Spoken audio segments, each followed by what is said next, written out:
Decision tree AI का एक बहुत इंपॉर्टेंट सुपरवाइज्ड लर्निंग एल्गोरिदम है जो कि रिग्रेशन और क्लासिफिकेशन दोनों प्रॉब्लम्स को सॉल्व करने के लिए यूज हो सकता है। सुपरवाइज्ड लर्निंग में हमारे पास जो हर इंस्टेंस होता है डेटा सेट का वो लेबल्ड होता है, उसकी कैटेगरी ऑलरेडी गिवन होती है। तो डिसीजन ट्री जो है इस तरह की प्रॉब्लम्स को जो है इनके एट्रीब्यूट्स को यूज करते हुए एक ट्री लाइक स्ट्रक्चर बना के सॉल्व करता है और फाइनल आंसर अ, जो है वो यूजर को रिप्रेजेंट करता है। डिसीजन ट्री में हमारे पास एक इम्पॉर्टेंट कैलकुलेशन होती है, दैट इज इंट्रोपी। जो इंट्रोपी वैल्यू होती है ये हमारे पूरे डेटा सेट के जो है वो प्योरिटी को एनालाइज करती है और बताती है कि हमारा डेटा सेट होमोजीनियस है, बैलेंस्ड है, या कितना प्योर है या इम्प्योर है। तो बेसिकली डिसीजन ट्री क्लासिफिकेशन या रिग्रेशन की प्रॉब्लम को एक ट्री लाइक स्ट्रक्चर बना के सॉल्व करता है। ये जो है इंस्टेंस के जो एट्रीब्यूट्स होते हैं उनको एज नोड्स ट्रीट करता है, और जो लेबल्स होते हैं वो हमारे डिसीजन नोड्स यानी कि लीफ नोड्स बन जाते हैं। तो डिसीजन ट्री जो है उन एट्रीब्यूट्स में से सबसे ज्यादा जो एट्रीब्यूट मैक्सिमम इंफॉर्मेशन प्रोवाइड करता है उसको रूट नोड बनाता है, और बाकी फर्दर जो नोड्स हैं, जो एट्रीब्यूट्स हैं वो कम इंफॉर्मेशन प्रोवाइड कर रहे होते हैं तो उनको चाइल्ड नोड्स बना देता है। तो ये जब हमने कैलकुलेट करना है कि कौन सा नोड कितनी इंफॉर्मेशन दे रहा है, किसके पास ज्यादा इंफॉर्मेशन है, कौन सा नोड डिसीजन के लिए ज्यादा इंपॉर्टेंट है, तो उसके लिए हमें हर एट्रीब्यूट की एक एंट्रोपी वैल्यू कैलकुलेट करनी होती है। और उस एंट्रोपी वैल्यू के थ्रू हम लोग ये कैलकुलेट करते हैं कि उस एट्रीब्यूट में कितनी इंफॉर्मेशन गेन है, यानी कि वो एट्रीब्यूट कितनी इंफॉर्मेशन प्रोवाइड कर रहा है। और जो एट्रीब्यूट हमें मैक्सिमम इंफॉर्मेशन गेन प्रोवाइड करता है हम उसे एज रूट नोड सेलेक्ट करते हैं, और फर्दर बाकी एट्रीब्यूट्स को भी इसी तरह से कैटेगराइज करते हैं। तो इसके लिए हम लोग ID3 एल्गोरिदम्स यूज करते हैं जो हमें बताता है कि आपका जो डेटा सेट है वो कितना प्योर है या होमोजीनियस है। होमोजीनियस मीन्स कि अगर आपका जो डेटा सेट है उसमें सारे जो सैंपल्स हैं या इंस्टेंस हैं वो सिर्फ और सिर्फ आपके एक ही क्लास से बिलोंग कर रहे हैं, यानी कि होमोजीनियस है, तो तब इंट्रोपी वैल्यू जीरो आएगी। मगर अगर आपका जो सैंपल डेटा सेट है वो इक्वली डिवाइडेड है, यानी कि अगर आपके पास डेटा सेट में 8 सैंपल्स हैं जिसमें से 4 सैंपल्स कैटेगरी 1 के हैं और 4 ही सैंपल्स कैटेगरी 2 के हैं, तो इट मीन्स आपका डेटा सेट पूरा बैलेंस है, तो उसकी एंट्रोपी वैल्यू 1 होगी।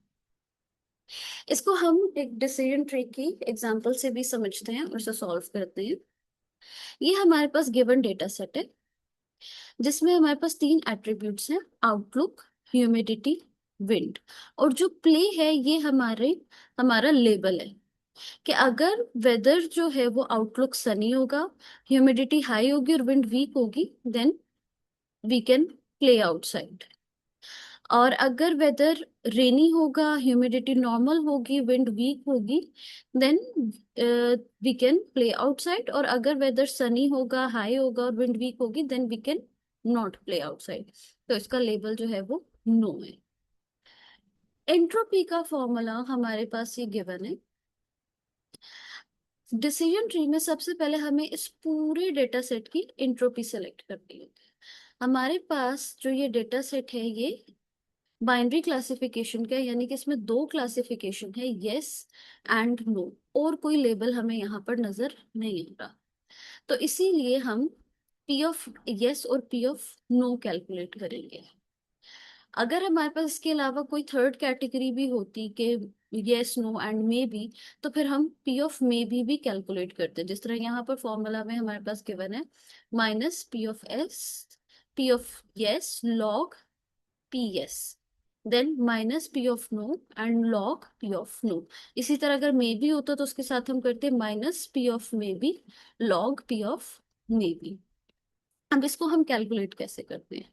हमारे पास जो टोटल डेटा सेट है इसमें सैंपल है 8, जिसमें से 1 2 3 4 5। 5 जो सैंपल्स है उनका लेबल है यस। तो जो यस है, पी ऑफ यस है, उसकी वैल्यू हमारे पास आएगी 5/8, दैट इज 0.625। इसी तरह जो टोटल 8 सैंपल्स हैं उसमें से 3 जो हैं वो उनके लेबल है नो। तो पी ऑफ नो हमारे पास होगा 3/8, दैट इज 0.375। अब यही वाली वैल्यूज हम इस एंट्रोपी के फॉर्मूला में सब्स्टिट्यूट कर देंगे। इसको जब हम सब्स्टिट्यूट करेंगे तो हमारे पास फाइनल एंट्रोपी आ जाएगी, दैट इज 0.954, जो कि हमारे पास इस पूरे डेटा सेट की एंट्रोपी है, जिसको हम टोटल एंट्रोपी कहते हैं। अब अगर हमारे पास इस डेटा सेट में 8 सैंपल्स हैं, जिसमें से हम कहते हैं कि हमारा जो डेटा सेट है वो बिल्कुल जो है वो बैलेंस्ड होता, ठीक है, इक्वली डिवाइडेड होता, यानी कि 4 ही सैंपल्स नो के होते और 4 ही यस के होते, तो देन हमारे पास जो है इसकी एंट्रोपी आती 1। टोटल एंट्रोपी हमारे पास 1 आती। और अगर हमारे पास ये जो सारे लेबल्स हैं ये सारे ही यस होते, 8 के 8 यस होते या 8 के 8 ही नो होते, तो इसकी एंट्रोपी आती 0। अब क्योंकि हमारे पास जो डेटा सेट है वो जरा इम्बैलेंस है, कि जिसमें से 5 यस के लेबल्स और 3 नो के हैं, तो इसकी एंट्रोपी है 0.954। अब ये हमारे पास टोटल एंट्रोपी आ गई पूरे डेटा सेट की। अब इस टोटल एंट्रोपी को कैलकुलेट करने के बाद हमारे पास जो तीनों एट्रीब्यूट्स हैं, हर एट्रीब्यूट के लिए हम उसकी सेपरेट एंट्रोपी कैलकुलेट करेंगे और फिर उसका वेट इंफॉर्मेशन गेन निकालेंगे।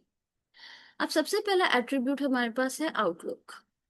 आउटलुक में हमारे पास 3 वैल्यूज हैं, सनी, ओवरकास्ट एंड रेन। जिस तरह यहाँ पर सनी, ओवरकास्ट, रेन, इस एट्रीब्यूट के अंदर 3 वैल्यूज आ रही हैं।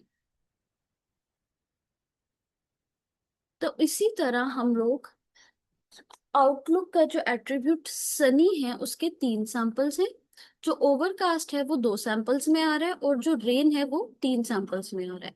तो सनी के लिए हम वो सिर्फ 3 सैंपल्स निकालेंगे, जिसमें से यस कितनी दफा आ रहा है, 1 दफा, और नो आ रहा है 2 दफा। तो उसकी हम लोग सेपरेट जो है वो एंट्रोपी कैलकुलेट करेंगे।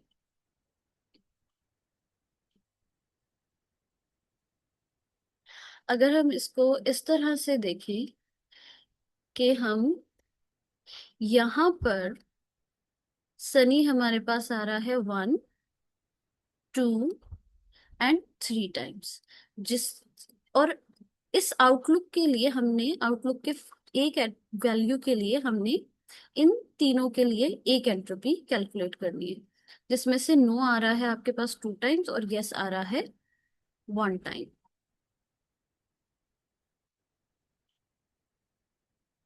तो उसके लिए हम लोग इसकी एंट्रोपी इसी तरह ही कैलकुलेट करेंगे जैसे हमने ऊपर एंट्रोपी का फॉर्मूला यूज किया था। फॉर्मूला सेम यूज होगा, बट नंबर ऑफ वैल्यूज थोड़ी चेंज हो जाएंगी, क्योंकि इसमें टोटल सैंपल्स हमारे पास 3 हैं, तो इसके डिनोमिनेटर में 3 होगा। यस का जो सैंपल है वो एक ही था, तो उसके न्यूमरेटर में 1 होगा। और इसी तरह जो नो है वो 2 थे, और टोटल सैंपल्स हमारे पास जो जिसमें सनी वैल्यू आ रही थी वो 3 थे।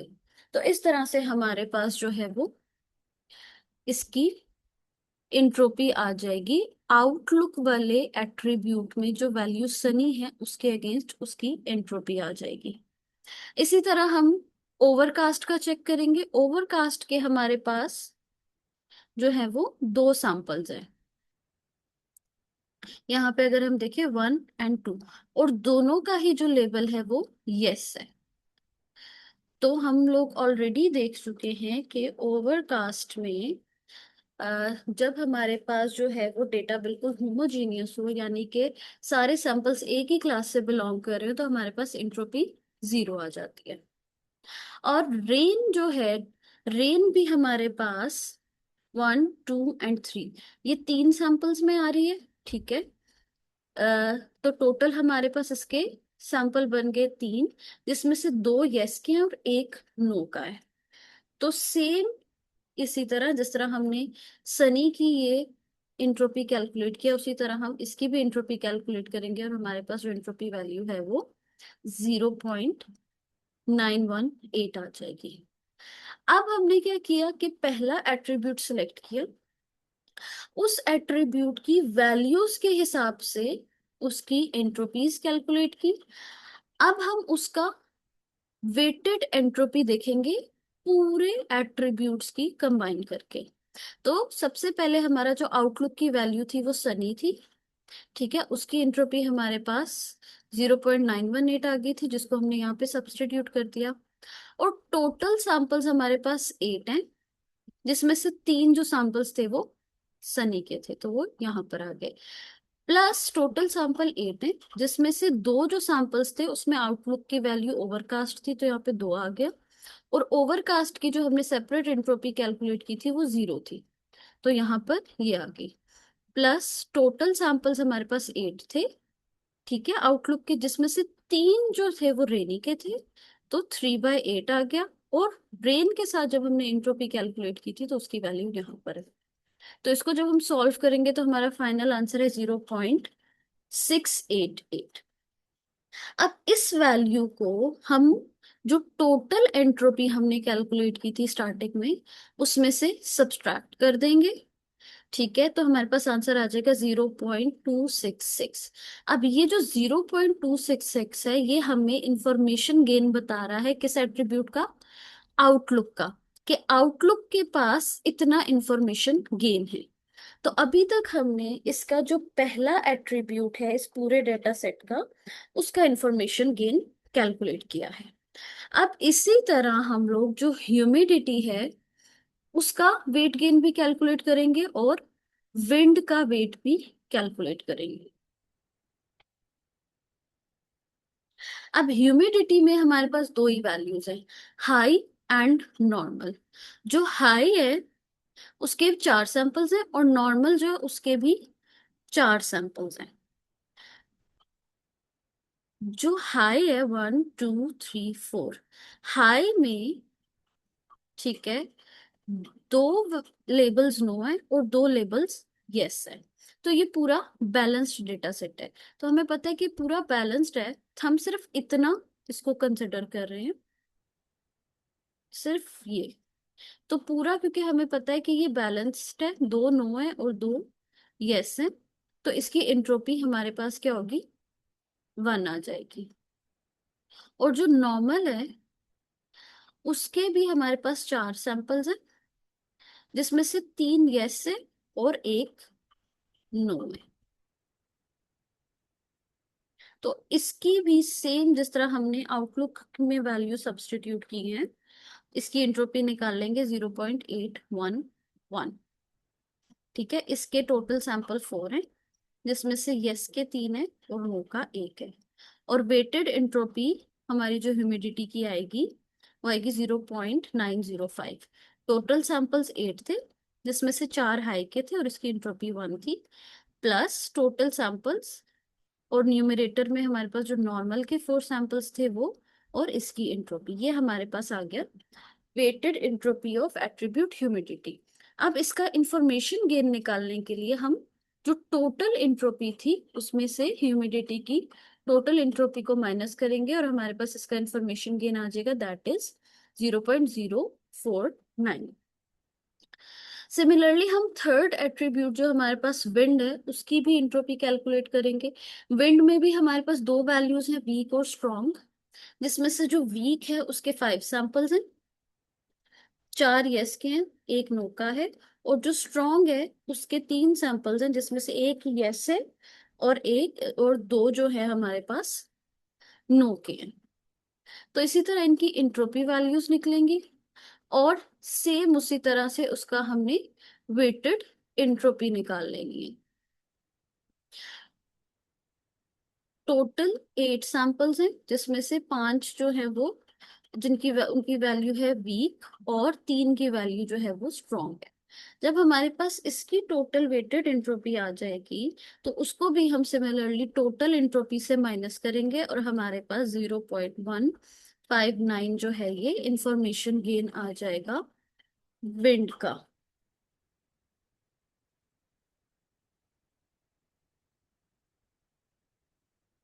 अब ये तीन एट्रीब्यूट्स के जब हम इंफॉर्मेशन गेन करेंगे तो हमारे पास जो इंफॉर्मेशन गेन है वो जो आउटलुक एट्रीब्यूट है उसका आ गया है मैक्सिमम। तो इट मींस के बाकी दोनों एट्रीब्यूट्स में जो आउटलुक एट्रीब्यूट है ये हमारा रूट नोड बन गया। अब रूट नोड जब डिसाइड हो गया है तो रूट नोड की बेस पे हम बाकी सारे जो दो एट्रीब्यूट्स हैं उनको डिसाइड करेंगे और चेक करेंगे कि उसके फर्दर चाइल्ड नोड्स कैसे बन सकते हैं। अब जब हमने आउटलुक को सिलेक्ट कर लिया, ठीक है, एज रूट नोड, तो अब हम आउटलुक के एट्रीब्यूट के हिसाब से बाकी दो जो हमारे पास एट्रीब्यूट्स हैं उनकी एंट्रोपी और उनका वेट डिसाइड करेंगे। अब इसके हमारे पास तीन सब टेबल्स बन जाएंगे। जिस तरह अगर आउटलुक का पहला एट्रीब्यूट सनी है, ठीक है, तो पहला जो सब टेबल है वो सनी के हिसाब से बन जाएगा जिसमें ये दो और तीन, ये तीन सैंपल्स आ जाएंगे।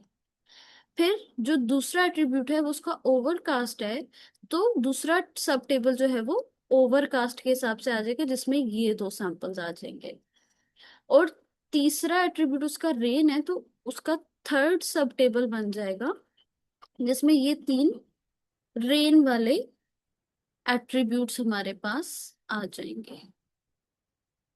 ठीक है, तो ये तीन एट्रीब्यूट्स के हिसाब से हमारे तीन सब टेबल्स बन जाएंगे और उन सब टेबल्स की अगेन हम टोटल एंट्रोपी कैलकुलेट करेंगे और उसके अंदर जो ये दो एट्रीब्यूट्स आ रहे हैं उनका इंफॉर्मेशन गेन कैलकुलेट करेंगे।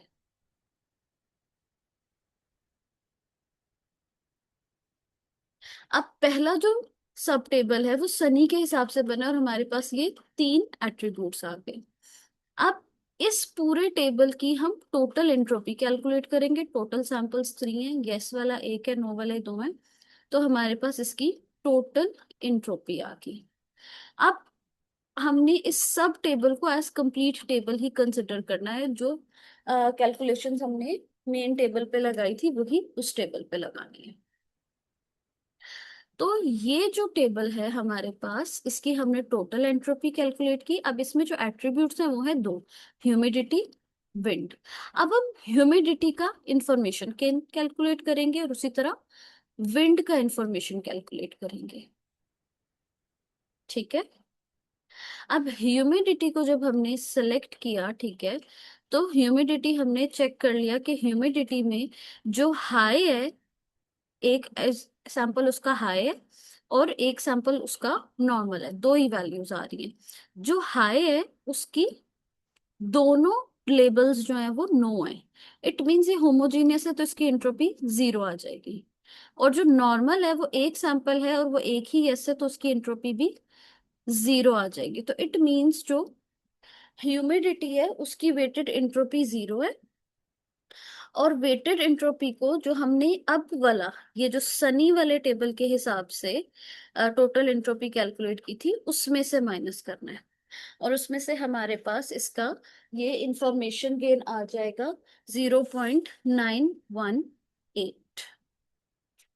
सेम इसी तरह हम लोग जो विंड वाला एट्रीब्यूट है उसके लिए भी कैलकुलेट करेंगे। जो विंड एट्रीब्यूट है इसकी दो वैल्यूज हैं हमारे पास, वीक एंड स्ट्रॉन्ग। जो वीक है उसका एक सैंपल का लेबल है नो, एक का है यस, और ये टोटल दो है तो ये हमारे पास बिल्कुल बैलेंस्ड डेटा सेट है तो इसकी एंट्रोपी हो जाएगी वन। जो स्ट्रॉन्ग है ये एक ही सैंपल है तो और इसका लेबल नो है तो इसकी एंट्रोपी हो जाएगी जीरो। तो इसकी जो हम वेटेड एंट्रोपी का फॉर्मूला लगा के इसको कैलकुलेट करेंगे वो वैल्यू आ जाएगी हमारे पास 0.667 और इसको टोटल एंट्रोपी टोटल एंट्रोपी में माइनस करेंगे टोटल एंट्रोपी जो हमने यहाँ पर निकाली थी इस सबसेट की, इस सब टेबल की, वो वाली एंट्रोपी में से माइनस कर देंगे। अब यहाँ पर अगर हम देखें तो यहाँ पर जो है वो हमारा जो इंफॉर्मेशन गेन जो विंड और ह्यूमिडिटी में से हाईएस्ट है वो है ह्यूमिडिटी का। तो इट मींस कि हमारा जो फाइनल डिसीजन ट्री होगा उसमें सबसे पहले रूट नोड होगा उसका आउटलुक। आउटलुक का जो एट्रीब्यूट है सनी, उसके बेस पे हम लोग उसके बाद चेक करेंगे, उसका चाइल्ड नोड बनाएंगे ह्यूमिडिटी। जैसे कि हम यहाँ पर देखते हैं कि आउटलुक जो है हमारे पास बन गया रूट नोड, ठीक है, जिसके 3 एट्रीब्यूट्स थे। उस तीसरा एट्रीब्यूट जो सनी था उसकी बेस पे हमने जो है वो आउटलुक का एक चाइल्ड एट्रीब्यूट बना दिया ह्यूमिडिटी, ठीक है। और ह्यूमिडिटी का हमें पता था कि ह्यूमिडिटी जब भी हाई है उसका रिजल्ट जो है वो नो होगा, और ह्यूमिडिटी जब भी नॉर्मल है उसका रिजल्ट यस होगा।